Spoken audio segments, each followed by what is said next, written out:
All right, hello everybody. Again, thanks for showing up. We're really glad you're here and interested in our program. My name is Dr. Sarah Balcom, and I am the undergraduate director for Animal and Avian Sciences. I am a full-time principal lecturer. That means that my job at Maryland is teaching, and the other thing I do is direct this program. And before coming to the University of Maryland, I was a veterinarian in private practice in Annapolis. So I know a lot of you would be pre-vets. You have lots of questions about veterinary school and veterinary education. So I hope I can share with you what I've learned by being a veterinarian and by advising vet students for the last 11 years since coming to the University of Maryland. Hannah? Hi, I'm Hannah Gorey. I am the coordinator of academic programs for the Animal Science Department. I'm an ANSC TERP myself. I graduated from the program with a bachelor's in animal science, the animal care and management option in 2014. I went away for a few years, worked in lab animal management and research support, and now I'm back and I work to support undergraduate students as well as some of our graduate students as well. So what we're going to do with you guys this evening is walk you through our program, and to do that we're going to go through our website. It's laid out really as a nice navigation through all of the different bits and pieces, and then if you have questions later or if you forget a detail that we went over, you can go back and find those details on the website. You're welcome to contact us as well, of course, but that's why we're doing it this way. We will have time for questions at the end, so please feel free to put your questions into the chat box as we go, and we can circle back around, answer those questions, and have a chance to talk to you about those as well. So I will go ahead and share my screen and get started.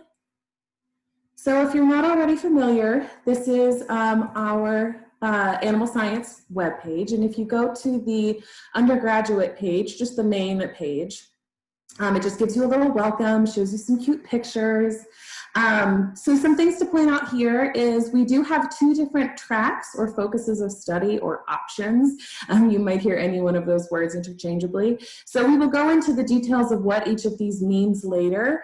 But just so you know that within the degree of animal science, you can choose between these options, and that really allows you to tailor your focus of study to go towards what you're interested in, as well as set you up for the type of career that you want to have. So those science pre-professional tracks sets you up to go to veterinary school, graduate school, medical school. If you want to go into research, get your PhD, that kind of thing, this is the track that's going to be for you. And then the other one is animal care and management, which is the one that I came from. And that sets you up to go into an animal industry career right out of your undergraduate. Once you get your degree, you go right into your career. Often we see people go into, again, like lab animal management. I'll put a plug in there for me, but also production, management, nutrition, policy, that kind of thing. So again, I'll go through those in a little more detail here in a little bit, but just to give you a heads up, that's where we're going. We have an awesome location. Our program gives you lots of hands-on opportunities itself, but then with our location, we also are really in a good spot to push internships, study abroad, workshops, and networking events. So we are located right outside of Washington, D.C. We actually have a metro station being put in right on campus, but there is already a metro station within a mile. You can walk, you can take a bus there, and you can get right into the heart of D.C. So we have a lot of students working, volunteering, and doing internships at the Smithsonian National Zoo, the Baltimore Aquarium, again, Washington, D.C., think government. So if you want to go into policy, we have the USDA, we have other government organizations, and then we're also a great hub for research. So NIH and FDA are here as well. So it's a very rich environment, especially for animal science students. Like I said, within the program itself, you're going to have lots of opportunity to work hands-on with our animals. So we have a campus farm, which is really unique. A lot of schools have a farm, but it's located a ways off of campus. Ours is right on campus. It's right across the street. So what you're going to experience is as you take some of, say, an animal management course, you'll spend a couple of days in lecture learning about the animal and how to take care of them and their nutritional needs and how to handle them. And then you'll spend a day in lab across the street every week, working with the animal hands-on, demonstrating what you're learning in lecture, that kind of thing. So that's a really awesome opportunity. Our students are on the campus farm a lot. There's an opportunity for clubs and different events and things like that. Again, I'll go into that a little more in a little bit, but that's just one of the awesome things about our program and our location. And since we would usually be doing this in person, we would take you to the farm and show you what we have, and you get to meet our animals and kind of envision yourself as a student with us. And because of the pandemic, we can't do that in person. So what we have done for you is created a virtual tour. So if you click on each of these landmarks, you can take a 360 tour through our campus farm and through our building to see what it will be like when you're here as a student. I will say this works really well on your phone, so because you can move around and get that 360 view. So please check that out if you haven't already. That's a really awesome tool that we've put together for you and will help really put you in the mindset of being a student. So that's our welcome page. I will toss it over to Dr. Balcom to go over kind of the nitty-gritty of our program itself.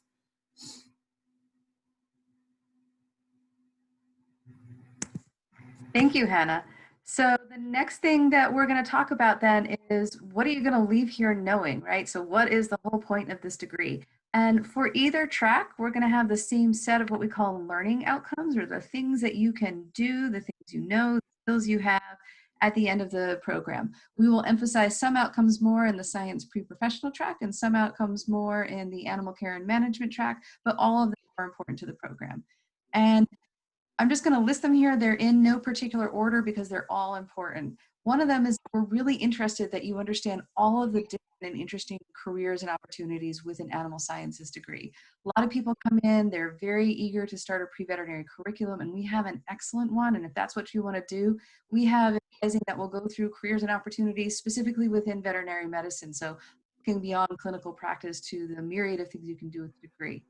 But we also have a lot of great things you can do besides veterinary school, and we want to make sure you know about those opportunities as well. And so from the first day of your 101 course to the end of your career here, we will be talking to you about careers with government, careers with industry, careers working with animals, careers advocating for animals, any number of different things that you can do with your animal sciences education, either with a bachelor's degree or by going on for further education.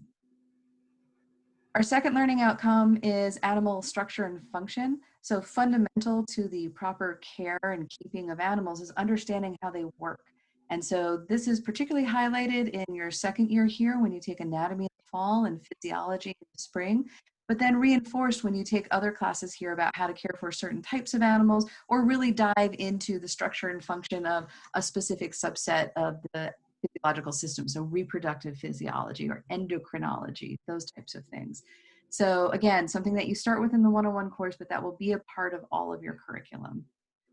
Third, it's important that you be able to safely handle animals. So we have a lot of students who come to us from urban environments where you may have only dealt with cats or dogs or maybe a little bit of wildlife through volunteering, but we have a whole campus farm here, and we want to teach you to safely and humanely handle our horses and pigs, our sheep, our chickens, and the few dairy cows that we have here. It's better for the animals, it's safer for you, and it's a core part of everything that we do.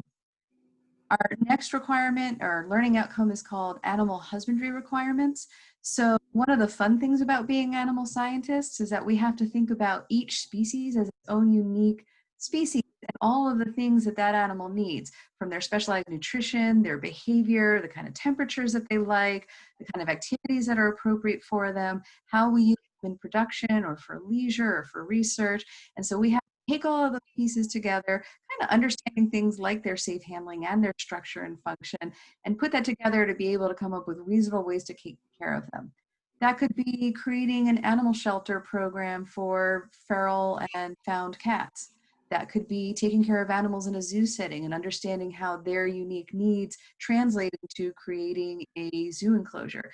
And most typically, that's going to be, how do we take a species that we might have on a farm, understand what the farm's objectives are, and care for that species in a way that makes sense for the species, that's in compliance with the law, and that helps our farm be profitable.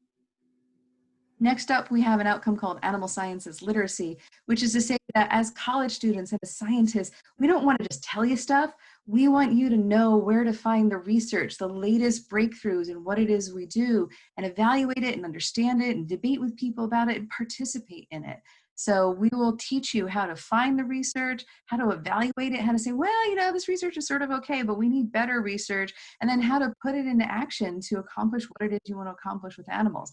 And I can tell you as a vet myself, I probably spent a third of my day in practice researching the latest and greatest treatments and techniques and whatnot for my patients. So this would have been really valuable training to have before going to veterinary school. And it's valuable to everybody.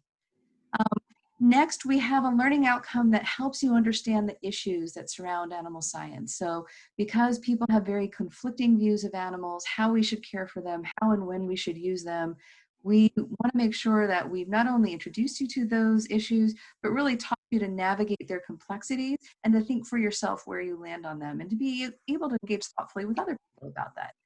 Like so many things that are controversial, when we take the time to really look at all of the sides, notice I said sides plural of an issue, we come to a better understanding of what we might do about it. And finally, we're very keen on communication. So we want you to be able to communicate with fellow colleagues, but also with farmers and members of the public, talk to them about animal science and its research, and communicate that in a way that they actually understand it and they can engage with you. So throughout all of your courses, you will see these themes running. We've worked very hard to unify the curriculum around these goals, and that's what you get when you join us in animal sciences. So that's our curricular learning outcomes. You can tell I'm a little passionate about this. The next part of our website talks about our courses, and just to help you think about them, we've divided them up into 4 types of course. We have a set of core requirements that all of our majors take, things that are fundamental to understanding the discipline. So that includes our 101 course, which is a broad introduction to the disciplines of animal science, anatomy, physiology, reproduction, nutrition, those types of things, as well as the industries. That's where we look at the swine industry and the poultry industry and the equine industry and companion animal care and dairy cattle. So that's a nice broad overview that then leads into that second year curriculum I talked about, anatomy and physiology. Anatomy is taught in the fall, physiology in the spring. And then we have 2 semesters of nutrition required because feeding animals is fundamental to their care and management. From there, you get to customize your curriculum. Some of that you do by selecting your track and some of that by selecting the courses in your track. So if you're in the science pre-professional track, then you will need to take at least 1 animal management course. This will be a 200 level course where you dive into the care, management, issues, and everything else under the sun about a particular species or related group of species. And so you'll see here we have livestock management, horse management, sheep management. We have a couple of reproduction classes, a dairy cattle class, companion animal care, aquaculture. So really a very broad spectrum of species that we cover, as well as lab animals, poultry, and then grazing animals by virtue of the fact that you're really learning soil and grass management as a way of managing a group of animals. So again, 3 of those classes if you're in a care and management option, 1 of those classes if you're in the science pre-professional option. And you can certainly take more than that as long as it fits into your graduation plan. We have a few lower division electives, so classes that are of interest to our students. We have a careers course at the 100 level that's useful anytime in the curriculum. For our pre-vet students, we have a veterinary terminology course, which we added because a few of the vet schools now require vet terminology to be able to apply to vet school, and we didn't want you to have to find a class elsewhere. We have an I-Series course that's part of our general education called Eating with Eyes Wide Open. We have equine behavior course, we have a wildlife course that's very popular, and we have an animal enterprise or animal business management. It's all at the lower level. These don't fulfill requirements towards the major, but they can be very helpful if you have specific interests. And then finally, we have what we call our advanced animal sciences electives. So in both options, you need to take 3 or 4 of these classes at the 300 or 400 level to take a much deeper dive into more specific topics. So for example, if you took horse management as your 200 level management course, you might want to take equine science as one of your 200 level electives. If you're interested in animal health and you think maybe you want to do policy, I was talking to someone about that today, then maybe our animal health policy course would be interesting to you, or our regulatory course would be interesting to you. If you're very interested in food safety, then perhaps the zoonotic diseases and control class would be interesting to you. So you can see we have a very broad list, and this is an opportunity for you to look into areas of the major that really interest you the most while meeting your major requirements. And that's our curriculum. That's how it's shaped. We have several teaching facilities. So we are in a building near the engineering quad of campus and across the street from our beautiful farm. We have a big lecture hall. That's the 0108 lecture hall. Gosh, if we were on the tour right now, we'd be standing in the main animal sciences concourse and stepping into there. And we teach a lot of our large classes there. For us in animal science, a larger class is between 80 and 100 students, and typically that would be the size of a 100 or 200 level class. As we get into our 300 and 400 level classes, the size tends to drop down. We have some smaller classrooms as well, also on either side of those. We have a specialized anatomy and physiology teaching lab. So this was renovated, I want to say about 8 or 9 years ago now. And this is a really nice, very flexible space where students can come and in the fall do their dissections in anatomy, and in the spring come and learn physiology by doing interactive demonstrations using our computers in the lab, that kind of thing. So that's a very nice space that we have. And 1144 is our upstairs teaching lab.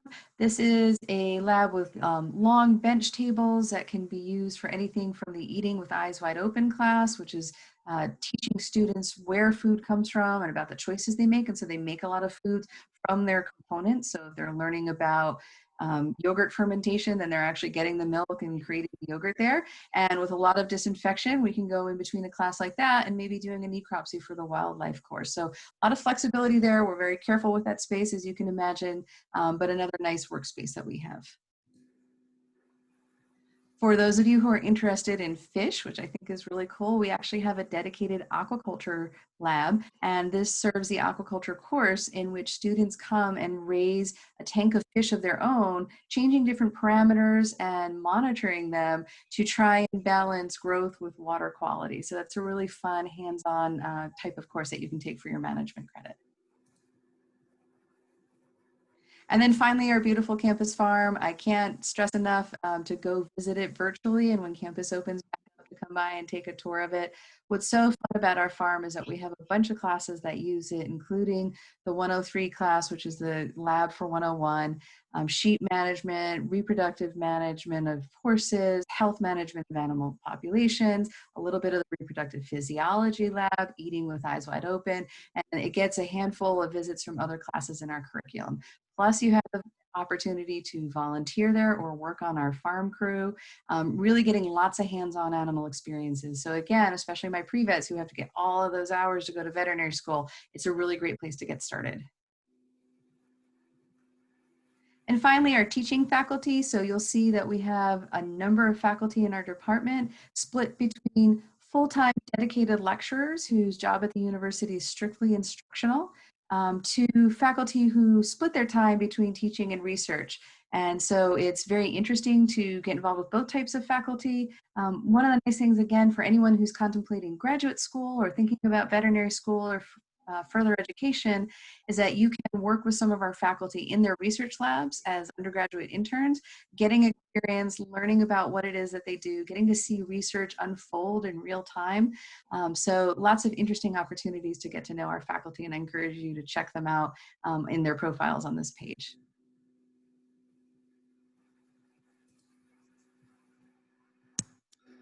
All right, now I'm going to take you through the prospective students page, which you might already be familiar with. We keep our current announcements from the department up here. And then now is the time to talk a little more in depth about the different track options and kind of put all of those pieces together for you. So I said that we have two options. There's technically a third one, and it's very closely linked to the science pre-professional. So I'll explain why we really only referred them as two. But the first, again, is animal care and management. Like we said, this is designed so that you can go into a career in animal industry right out of college. careers in equine, poultry, livestock, laboratory animal, animal products, animal reproduction itself. If you're interested in agriculture or in breed organizations, if you work with different, I mean, horses come to mind, but there are breed associations for cattle and poultry and any other species you can think of. So we see a lot of our students go into production, nutrition, health management policies. So this option does have a foundation of science. So you'll be taking calculus, biology, and chemistry. You'll go up to organic chemistry 1. And then instead of taking some of the heftier science classes that we'll see the science pre-professional students will be taking, your focus will be much more on taking more animal management and advanced animal electives. As you saw in the previous page, there's a list of those classes, each of those categories that you can choose from. So when we say you need to take 3 animal management classes and 4 advanced animal science classes, you can take that opportunity to really tailor your experience and what your interests are and study. If you know what kind of career you're wanting to go into, if you're dead set on horses or poultry production, you can tailor and take those classes that are pertinent to taking those skills into those careers. But if you really don't have an idea of what it is specifically that you would like to do, that's a really good way to get your feet wet in a bunch of different industries with different species and figure it out from there. So it's a very complex, integrative option to study if you're certain you're not going to go on to professional school. The next one, science pre-professional, so pre-vet students, graduates, students who are interested in grad school, get your PhD or your master's. It covers a lot of the same prerequisites for like medical school, dental school, and nursing school. So we do see some students go that route as well. So this course, you still take some animal management courses, you still take some advanced animal science electives, but you're going to be taking a lot more of the higher level sciences that these professional schools want to see their applicants have under their belts. So you'll go up through biochemistry. You'll be taking organic chemistry 1 and 2, inorganic chemistry 1 and 2, and biochemistry. You'll take 2 semesters of physics. So those are classes that, again, the animal care and management students don't need, but they are definitely, we have built them into our major so that you don't need to go out of your way to pick most of the courses that you're commonly going to see for your vet school application, for your graduate school application. And then this combined ag vet med. So this is very closely tied to the science pre-professional. The requirements are very similar. You're going to be taking the upper level classes. It's designed for students who want to go to vet school. And the difference between the options is that with the science pre-professional, the standard track is to start, so say you start as a freshman, you're going to be here about 4 years through your senior year. You would be applying to vet school the summer of your senior year. So then ideally, if you get accepted, you graduate with your bachelor's degree your senior year, and then you go right into vet school. With the combined ag vet med, we structure your classes so that you're really a competitive applicant about the summer of your junior year, and you apply that summer rather than your final summer. You'll apply your 3rd summer. If ideally you get into vet school at that time, you'll go to vet school, and the coursework that you take your first year of vet school will wrap up your undergraduate degree. It'll count to finish up those credits and those courses that you would have it left to take. And you'll already be there, finish up your undergraduate degree. If something happens and you don't happen to get accepted that summer of your junior year, you would then switch over to the science pre-professional option and finish your degree as a science pre-professional student. So I would like to say that these options are very similar the first handful of semesters that you take. It's really when you get to be about a junior that you're kind of splitting off to study the science classes or the animal management courses. And it's super easy to switch between these these three or these two options.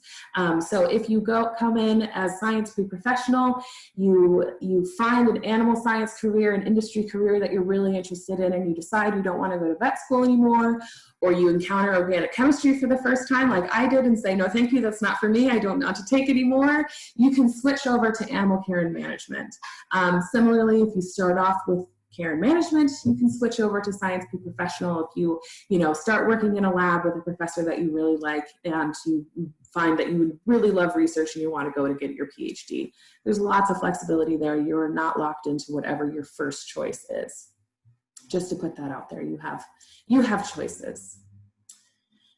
And then again, this is a guide that we put together for you as you're considering your career, and whether or not you think this is a good program for you. So if you grew up with horses and you know that you want to study horses and you're trying to choose which school is best to promote that program for you, we have put together a guide for each of these species that show you the classes that we offer that fit that interest and that species, the clubs you can participate in, and other experiences that we have. So I really recommend looking through this guide to get a more comprehensive idea of what you can expect to do as a student, both curricularly and extracurricularly. I listed clubs here. I'll go over clubs here in a second on a separate page because I go into a little more detail over there.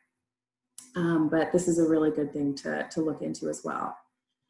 We have some additional resources at the bottom that I won't get into right now. Just know that they are here for you if you're a freshman and freshman connection student, if you come to us through IAA, if you end up taking a different major in in the University of Maryland and you would like to eventually switch over to animal science, we have information for you. And if you're a transfer student, we know that that can be overwhelming with the amount of information and steps and whatever that you need to take. So we put together a guide for you to say, like, here's what you can expect and what we need from you as a transfer student.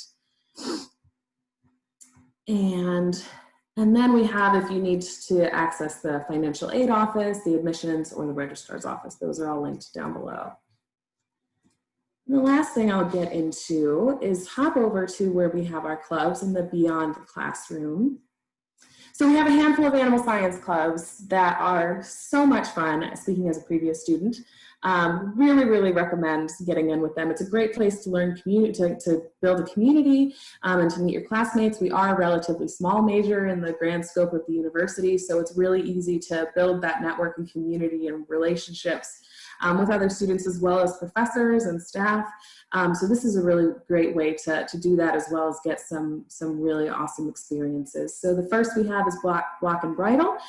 This is our livestock club, and they host Ag Day every May, which is the whole university does. We call it Maryland Day. The whole university puts on a big festival, and we at the campus farm host Ag Day on that day, and it's a combination of animal shows, so horses, sheep, cattle. We have an opportunity for the public to interact with our animals. We have 2 fistulated cows who live on campus. The cow has a hole in its side and you can stick your hand into the rumen of the cow. We have the public do that if they want to. It's really a lot of fun, and it's hosted by the Block and Bridle Club. So if you join them and you would like to show an animal, you can work during the semester, during the spring semester, learn about livestock showing, and then be it a sheep or a cow, or a pig, you'll spend the semester working with your animal, preparing it for the show, that kind of thing, and then show it on Ag Day. It's really great. They take trips out to the White Angus. They participate in dairy and livestock shows, so they're a very involved agricultural club. We have 2 Greek organizations. The first is Sigma Alpha. The second is Alpha Gamma Rho, and they're very active within our department. They host fundraisers and workshops, lots of networking opportunities for different agricultural careers, so they have a lot of fun as well. And then we have a PreVet Society, which is very, very active. Again, a lot of our students are PreVet students, so a lot of them come to this club at some point or another. They are great because they support each other and going through the process of applying to vet school, getting those veterinary the hours, the hands-on hours with animals. They take field trips to the schools and research centers. They have guest lecturers. They attend field trips and lectures. They practice their interview skills together. Dr. Balcom is the faculty advisor for that club, so they work very closely with her. So that's a really good place for our pre-vet students to go. And then we have lots of opportunity for the horse lovers. So the Maryland Equestrian Club, we call it MEC for short, they do the daily horse care of the horses on campus during the semester. So if you're involved with them, you'll sign up to take a shift or two to go and groom, feed, turn in and turn out, muck the stalls, that kind of thing, do the horses on a regular basis. They offer riding lessons, so if you have never touched a horse before and you want to get involved, you can do ground lessons so that you learn to be around the horses and handle them safely. If you have some experience with that and you would like to start to ride, you can ride. The more advanced members give each other lessons, give the less experienced students lessons. They go for trail rides, they take field trips, that kind of thing. So that's a really nice incorporated club for everybody. And then we have two competitive equestrian teams. So the first is the Maryland Equestrian Team. They compete in intercollegiate horse shows, association shows. They go to clinics. We don't have enough space on campus, unfortunately, for people to bring their own horses or to compete with the horses that we have on campus. So these teams travel around to local stables and use their horses to show and to work with on a regular basis, which is really awesome to have that relationship with those different places. And we also have an eventing team. So if eventing is your thing, they train together, attend clinics and workshops, and then they compete year-round. We also have MANNERS, which is the Minorities in Agriculture, Natural Resources, and Related Sciences. So a great opportunity in place for minority agriculture students to come together, find support, take field trips, get information about different opportunities, scholarships, careers, that kind of thing. And that is everybody. I'll also let Dr. Balcom really quick, if you don't mind, talk about study abroad really quickly, because that's something that a lot of students don't tend to think of as agriculture students, animal science students, think that they don't necessarily have study abroad options, and we do. We do, and we have a really great study abroad office. In a normal non-COVID year, there are options all across the world for you to study abroad. And some of our students come to us and say, you know what, I would love to study abroad, but how on earth do I do that and stay on track with my pre-vet curriculum, with my animal science care and management curriculum? And so we've been working really hard over the last year and a half or so to identify partner institutions everywhere from New Zealand to Edinburgh, places in, we have a relationship with a partner school in South Africa. So lots of different places for both semester long and also short term, either summer term or winter term classes that not only take you abroad, but allow you to access instruction in English in agriculture. So you can study abroad for language competency, in which case we can help you build around a schedule to do that type of study abroad. But if that's tough for you, especially for our pre-vet students who have a very packed curriculum, we now have several different programs where you can go and stay on track with our major, because we have pre-approved those classes to come back as our animal science equivalents, as transfers in as our advanced electives, transfers in for nutrition, for physiology, for those types of things. So if you're interested in that at all, we put some links on the website to the Education Abroad office in general that will show you the process, their advising, how the whole program works, the different models for the program. So we have some study abroad programs where you just pay Maryland tuition, but you go abroad. We have other programs where you don't pay Maryland tuition at all. You pay the partner university their tuition type of thing. We also have the ability to search study abroad course offerings that are approved either individually or as a collection of courses by our department to transfer back in. So when you create a graduation plan, a series of courses you're going to take over your hopefully 8 to 10 semesters with us, you can substitute those out for a semester abroad without getting it all behind on your graduation requirements. Do vet schools like this? Do graduate schools like this? You bet they do. There are some fantastic opportunities to have there. And I can tell you as a vet, I had studied abroad in France, and on more than one occasion, I was on the phone with either Canadian colleagues or French colleagues trying to track the client's pet. I've also had the opportunity to use those skills to advocate for different programs that I've been working on, issues that I care about. That international perspective can be very valuable, and we value it. So we want to let you know right up front that we're a very pro study abroad department. Two more things I wanted to mention is, well, one thing I suppose, but two different parts is our social media presence. So we've recently launched our Instagram page. Definitely check this out this week. We are having a virtual bake-off. We're calling it the Sugar Rush. You can see it. These posts give you some details, but you can see it in our stories. So every fall, we usually have an opportunity for the faculty and staff to cook or to bake something, bring it into the department. We have a big party. The students taste everything and vote on their favorites. We take it so seriously. People are always keeping their, people will hang their winning ribbons on their doors and in their offices at all times. So since we aren't together to do that, we're doing it virtually. So we have 7 contestants. Dr. Balcom and I each participated. So we're going to say, go and vote for one of us. And you can see pictures of what we baked. We're posting pictures now of kind of in the process of baking them, and we're getting a lot of engagement this way for people to vote for their favorites. So please go do that. That's been a lot of fun.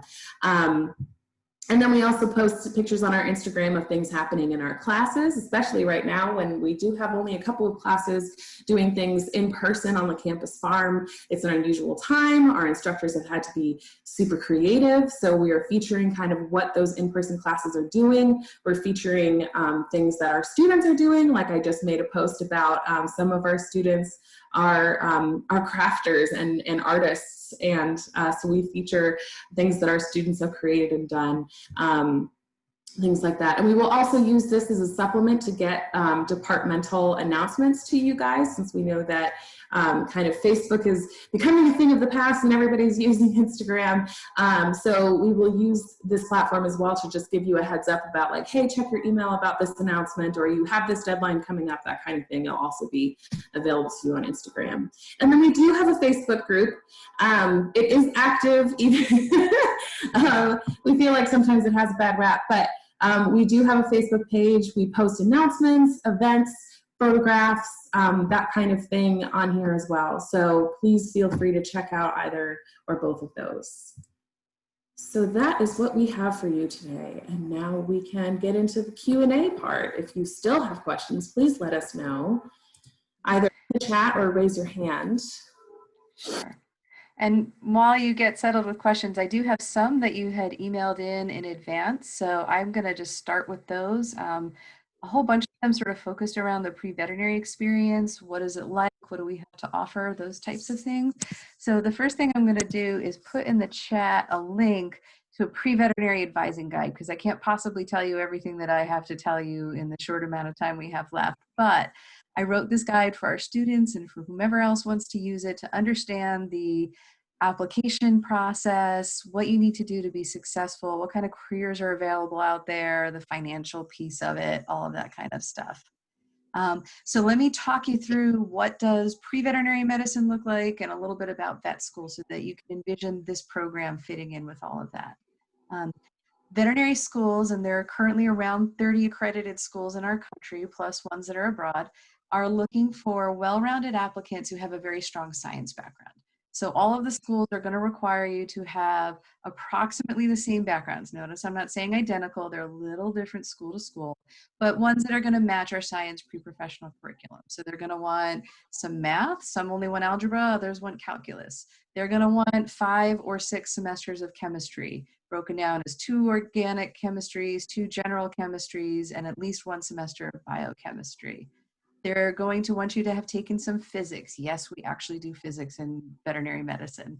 They're going to want you to have taken some introductory level biology courses. To that, some of them will tack on, well, you need a course in microbiology, or you need a course in genetics. Some schools want you to have an epidemiology or a statistics background. So our science pre-professional curriculum covers a lot of that already. We did that to make it easy for you to stay on track with those requirements. Now, early in your curriculum, generally in your second semester, you'll start meeting with me in small groups so that I can help you figure out, well, what schools might be of interest to you. And then you can start looking up their specific requirements so that you can make sure you're getting in all of those classes during your 4 or 5 years at the University of Maryland. That's not all you need to get in, however. You also need to have a lot of animal experience. So the PreVet experience should be focused around exploring the depth and breadth of the veterinary profession. So they don't want you to just work in 3 small animal hospitals or work at 3 horse barns. They want you to work at 3 different types of facilities. So maybe 1 small animal, 1 livestock, 1 wildlife, perhaps someplace in research, maybe at a dairy cattle barn. So 3 different types of experiences, but not just, a little here, a little there, a little shadowing, but substantial experiences. And so I usually tell my students about 100 hours at 3 different places, even better if you can get up to 500 hours of experience. So this is where something like having our campus farm, where you can start getting that experience as part of your coursework in things like horse management, equine repro, sheep management, where you're on the farm, taking care of those animals, volunteering on the farm crew, or working for the farm crew, getting some experience with animals who are very docile and easy to learn with, and then moving on to opportunities like the Beltsville Dairy, our off-campus farms up in Clarksville, or local veterinary hospitals, or maybe making connections through one of your faculty members to get that experience and be able to demonstrate to the vet schools you understand the profession, you've seen some different examples of how it works, you're up for this, and also that you're good with the animals. We've got the courses, we've got the experiences. It's up to you to earn the grades to get into veterinary school. It's very competitive. Typically a 3.7 GPA is required to get in.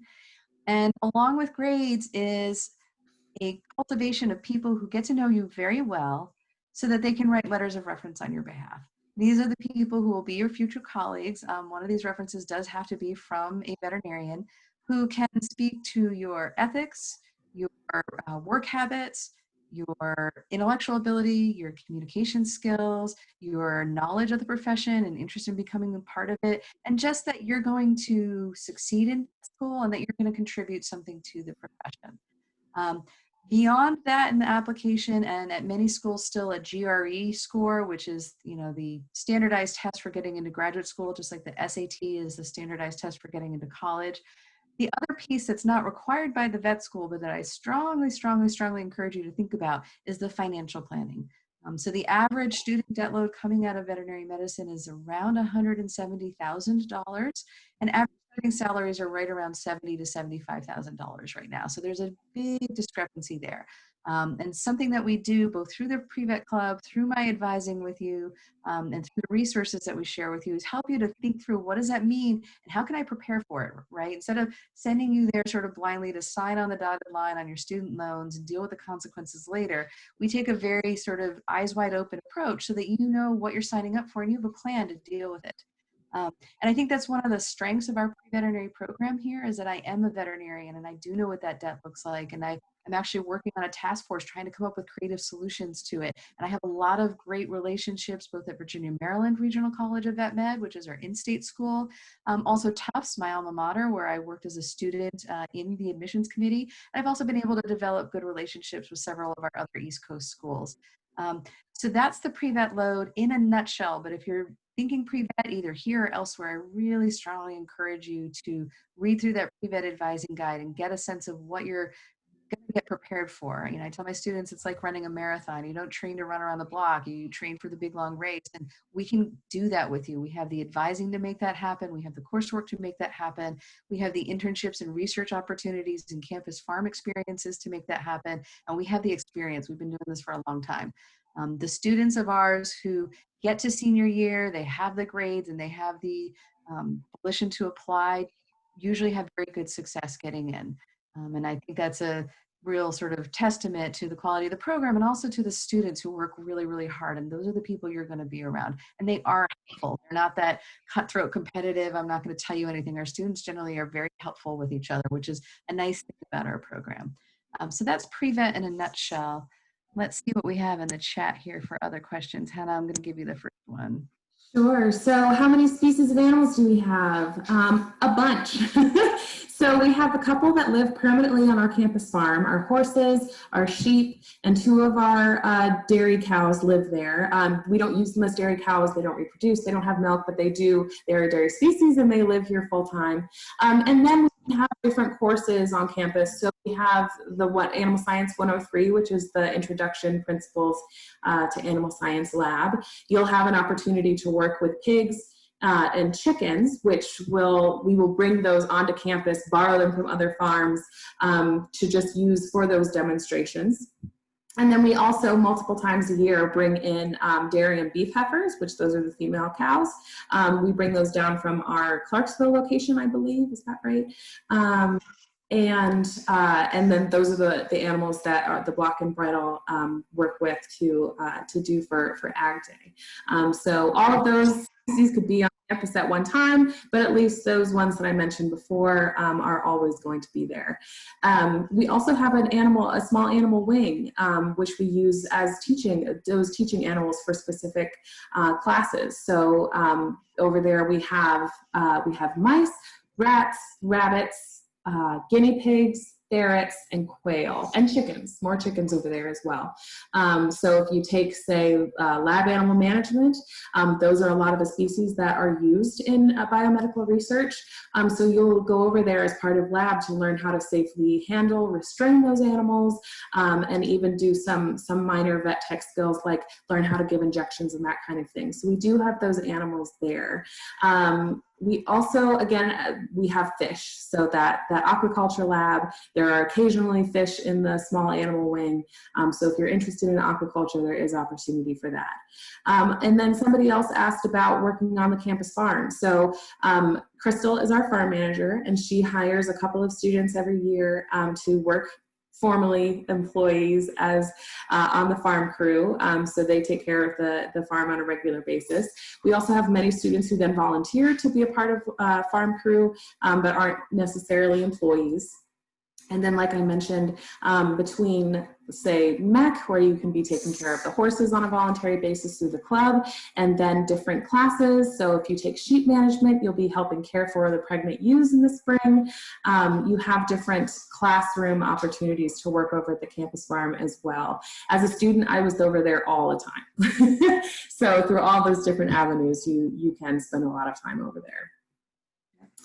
Now we have a question from Rachel about acceptance rates into veterinary school. I want to reiterate, we actually only have one major, which is animal sciences. Which option you choose to fulfill the major actually doesn't matter to the veterinary schools. What the veterinary schools care about is, have you completed the courses they require to be an applicant? And that's that list I was talking about with the math and physics and chemistry and biology, and usually some English and humanities type courses as well. So we don't actually divide up acceptance rates, because they're simply looking at, have you completed these courses that we require, and have you done so with the kind of grades that you need to get in. What is the acceptance rate? In the last few years, it's been around 85%, which is much higher than it is nationally. I will tell you that our students will do the best typically at their in-state schools, but sometimes students will get offers at other out-of-state institutions as well. And we have sent people to Florida, we've sent them to Georgia, we've had several at NC State, one at Cornell recently, a whole bunch up at Tufts, my alma mater. So I can't guarantee that 85% is to the school that you apply to, but often it will be, because as I said, we have a very strong program here. Do I recommend taking a gap year between undergraduate and graduate school? That depends on why you want to take the gap year. So if it is part of a financial plan or a plan to have an experience that you think will help you in graduate school, or that you want to do because that's the right moment in your life, absolutely.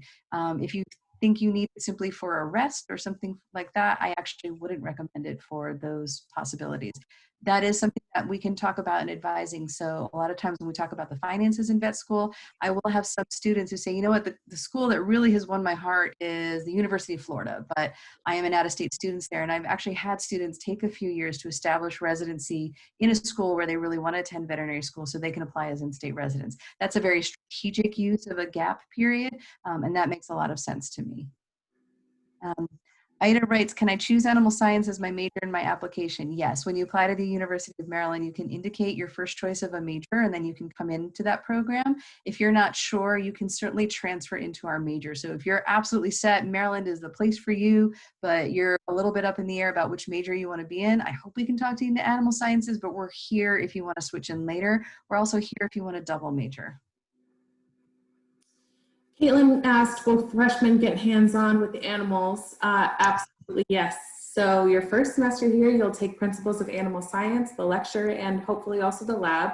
They are two separate classes, so if something comes up, say right now during the pandemic, we have students who aren't comfortable coming to campus, so they took the lecture this semester online, and then they're going to opt to take the lab next semester or in the fall. However, we do usually recommend and see students take the lab portion, the 103, at the same time. So right off the bat, your first semester, you're going to be at the campus farm once a week. You're going to work with all of our animals. You'll learn how to handle the horses, the sheep, the pigs, the chickens, the cows. You get a little bit of everybody in that first semester. There was another question. How many horses do we have? I believe right now we have 5, and we fluctuate. We can go up to, I think, about 7 at a time on campus. We have, our horses come from, are often donations. So previous alumni or people who are in the area who know of us will donate some of their good lesson horses to us. And then, you know, we have a lot of students who need to use the horses a lot. So we do have, you know, we have different rules and regulations about how often we can ride them and use them for classes. We don't want them to be burnt out, but they don't stay here forever. So sometimes they, you know, get tired of working with students all the time. So we will retire them occasionally and find them new homes if that's something that they need, which is why we currently only have 5. Once a year, Dr. Burke, who's our equine science professor, will bring pregnant broodmares onto campus for the equine reproduction lab. So those mares will have their babies, have their foals on campus. So that adds a little bit more to our herd at a time. So at this point, though, we only have 5. And when the semester is over, when we do have foals, the mares and foals go back to their original breeding farms. We don't keep them here on campus as much as we want to keep them because they're so precious and everybody loves them. They're not ours. All right. I see Rachel has a question about diversity of experiences. So looks like you're currently at a companion animal vet practice, but you want to work with large animals. So for the vet school application purposes, I would still recommend that you have 3 different types of experiences. So certainly your companion animal experiences, even in late high school, will count on your application. But it would be a good idea for you to also cultivate maybe some equine experiences as well as some farm animal experiences, dairy or swine or poultry, something like that. You can certainly go above and beyond what they require. So I'm not sure what kind of large animals you want to work with, but if you just really love dairy cows, it is fine to do a lot of dairy cattle work as well as some of the other species. I will tell you that a lot of applicants to veterinary school want to work with either companion animals or horses. So you will stand out in a good way if you are interested in working with any of the food animal species, either the dairy cattle, the swine, also poultry, which is a really big industry in our state. So certainly something to think about as you put together your plans for getting experience. Other questions? They're really good questions. Yeah, these are excellent questions, guys.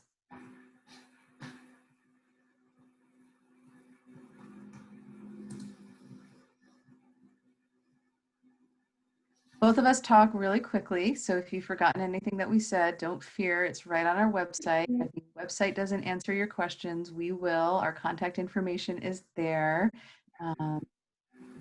I do see a question about having other large farm locations off campus. We do. We have a larger farm facility in Clarksville. That's where our equine grazing demonstration site is. We have a good relationship with the Beltsville Dairy, so that is not our farm, but they do take our students to work there. And if you're interested in beef, out on the Eastern Shore, we have the Y Angus Research and Educational Farm, and we do send students there to do internships. If you love small ruminants, go sheep. We have in Western Maryland an extension agent who runs a large test farm out there. So she's looking at parasite resilience in some of her animals, and she actually breeds sheep who are resilient to internal parasites rather than relying on drugs to treat them. And so she has a big flock out there and does a ton of teaching and demonstration and whatnot. So those are other places that you can go if you were interested in those types of experiences that are specifically owned by the college. And of course, we're happy to help you locate private opportunities as well. Are there work study opportunities? No, we don't have official work study opportunities there. As we mentioned, there are a few paid positions there, but through the federal work study program.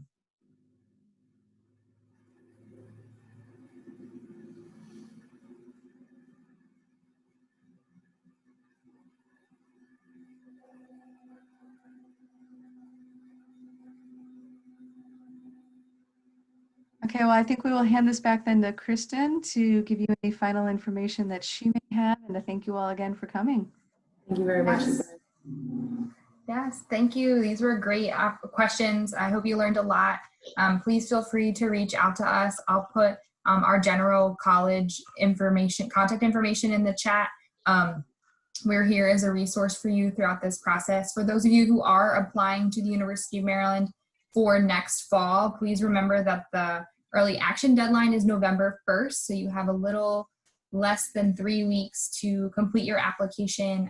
And if you haven't already submitted it and you are interested in animal science, we would recommend that you put animal science as your major.